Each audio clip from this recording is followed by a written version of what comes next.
I got enough. I'm around time before I run out of material tonight. Which is a good thing because I didn't have a lot to talk about Sunday. I mean Saturday. I'm sorry, y'all. I often drift. Talking here when it comes to never look the horse inside the grill. Unfortunately, I feel like a barrel. That's it, man. I'm gonna end these songs a little early. And you can find little small songs that'll be cool too. I don't need no 4-minute break. Every nigga goes for the fall. No, don't get caught up in appearance. Southcast and another black experience. Both.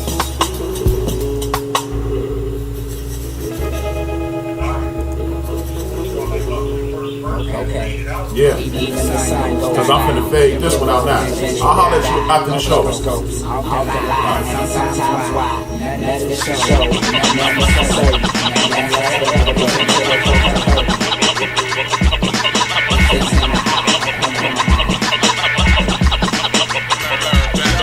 It doesn't make sense for you to compete against calm down. Listen to a brother who knows. But calm down. Listen to a brother who knows. But calm down. Listen to a brother who knows. But it doesn't make sense for you to compete against calm down. Listen to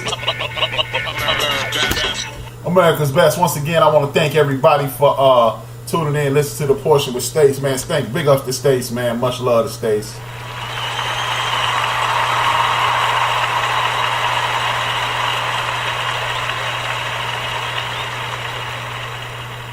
And before I get back into this football, I'm going to get into my list this evening. It is the top 9, the Supreme Court of overrated players. This is a multitude of people who I think, by and large, these are, you know what, all these guys are Hall of Famers. But I just think we are living in an age whereas we are too quick to put great, an all-time great on it. Some of these guys are Hall of Famers already. 1 or 2 of them got the potential to be Hall of Famers. But I'm going to start off with the first 3 right now, and then as the show progresses, I'm going to knock them on out. The number 9 of the Supreme Court is the guy, maybe, just maybe, he shouldn't even be, you know what, maybe he shouldn't be on this list, but he made the list. First and foremost, I did like him as a player. You know, I understand people in this day and age, if you say anything negative about a player, you are instantly deemed a hater or you just don't like him. That's not the case. This guy I actually like. I enjoy watching him. But when you talk about when you talk about a guy who is a first ballot Hall of Famer, I think you need to be looking at a Michael Irvin. I think you need to be looking at a Boss Moss. I think you need to be looking at a T.O. And it's not because of the numbers that they put up. It's just the effect that they had on the game. And, okay, let's move down from the Randy Moss, T.O.'s, and Jerry Rice's, which are the obvious, and Michael Irvin's. Those are the obvious. But when you talk about the first ballot Hall of Fame, you got to at least be Lynn Swann, John Starworth, somebody that Art Monk, or somebody of that ilk.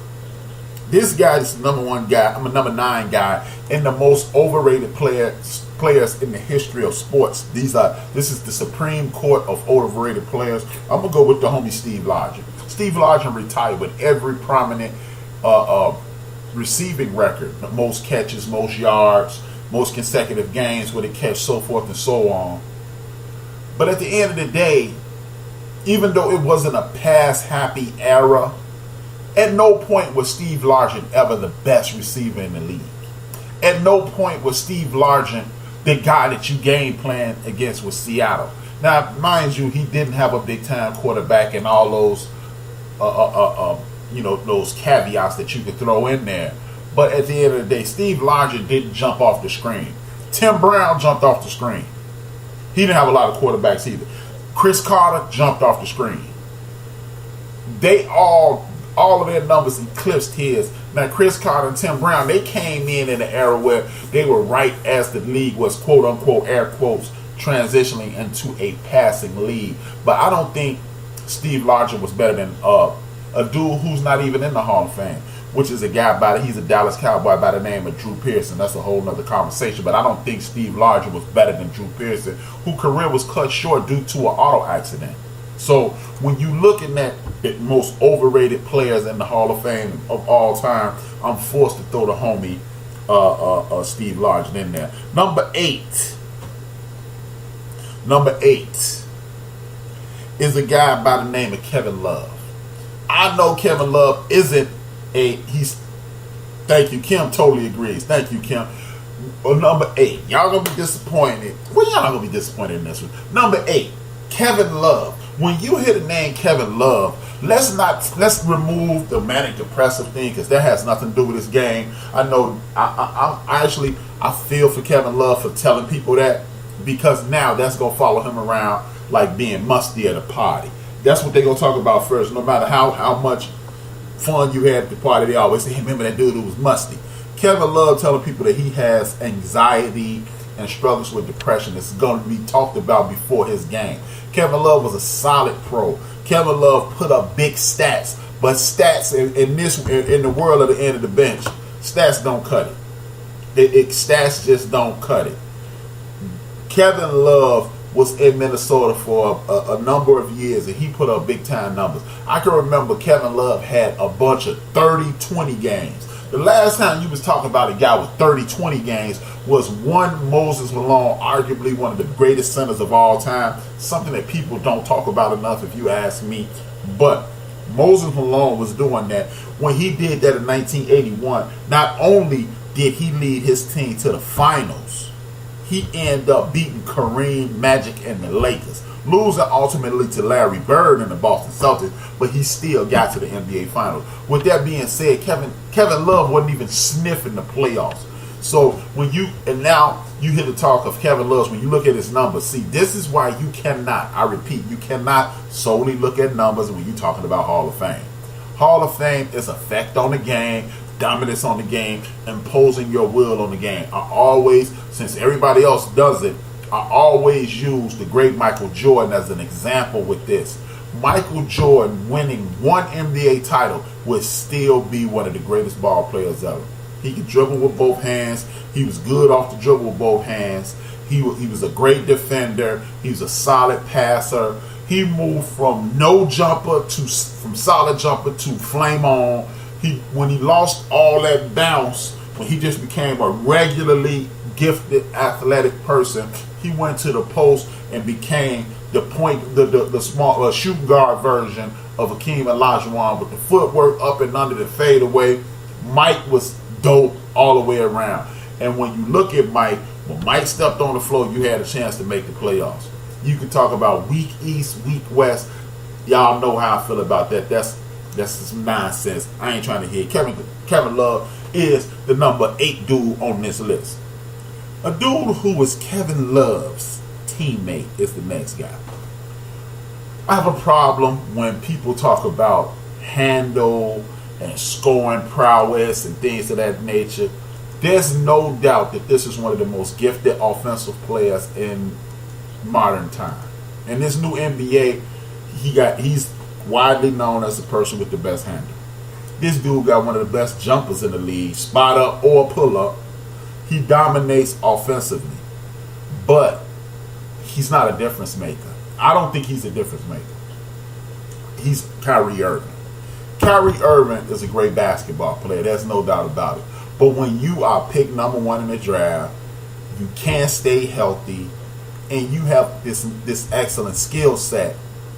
That excellent skill set says one thing, but you're not making a difference. Look, Kyrie Irving, LeBron, you left LeBron because you want to be the man. LeBron went back to the finals.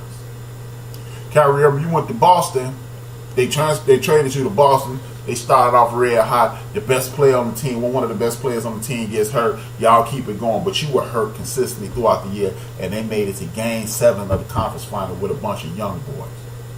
This doesn't bode well for your explosiveness, your impact, and it makes me, and it should make others wonder, just what is your impact on the team? You are an offensive juggernaut. You are not powerfully athletic like a Russell Westbrook. you are an insane scorer. You got some of the best handles in the league. But I'm just trying to understand, if you're going to be considered one of the best of this era, what is your impact on the game? You know, again, even though I dismissed the Western Conference is the toughest conference, and the people in the Western Conference, you know, that whole conversation, I also have to wonder, Kyrie, if you were on the Oklahoma City Thunder, what would they be doing? Because Russell is at least getting the Oklahoma City Thunder in the playoffs. And with that being said, let me move back to football, because I still got 6 more people to go.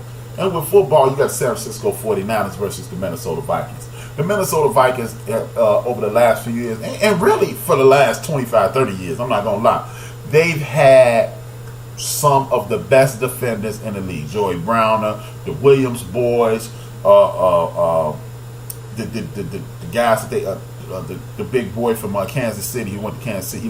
He had forced his way out of Kansas City because he kept getting DUIs, and 3 DUIs in Kansas City, Missouri is equivalent to attempt murder. That's why he left Kansas City. Then he just wanted to leave the Chiefs.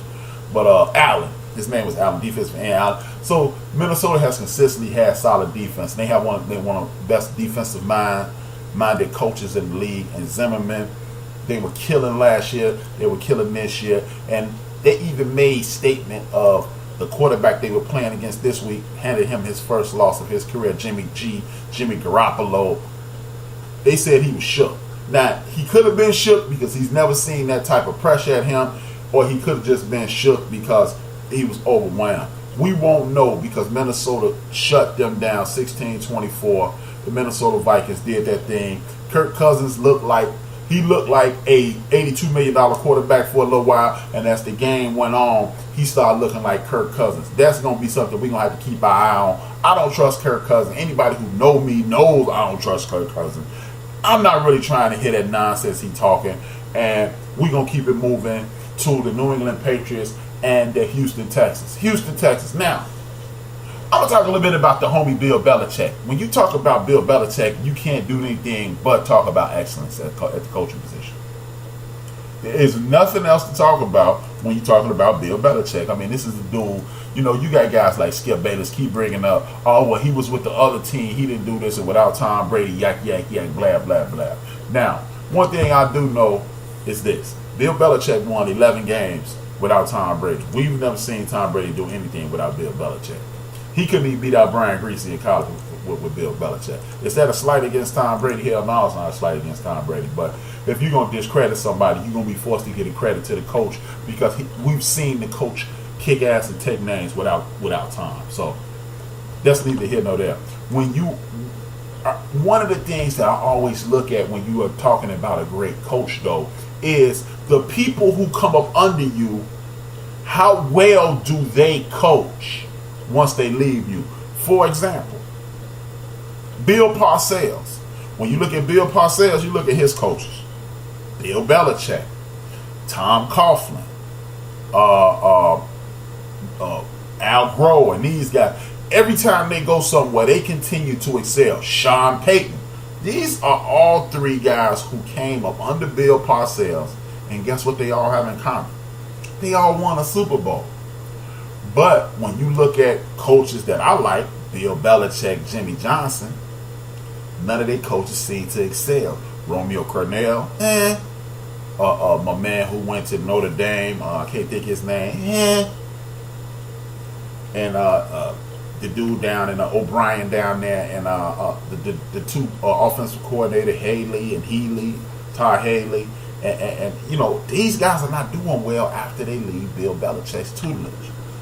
So, is it a blemish against him in my world? Yes, it is. But it doesn't take away from him and people like Jimmy Johnson, because you got Dave Weinstead, and average at best, and you got North Turner, average on his greatest day. And they don't do anything without the head coach. So, is it that Bill Belichick knows how to fit? Bill Belichick and Jimmy Johnson, who just happen to be friends, do they know how to pick the proper pieces, or are they picking average coaches? Nonetheless, it was the student versus the teacher this week in Foxborough. The New England Patriots played against the Houston Texans. They made Deshaun Watson look like a second-year quarterback who blew out his knee. Now, is this due to O'Brien, the quarterback whisperer, who all of a sudden the dudes who are leaving him are starting to look like good quarterbacks as the Denver Broncos.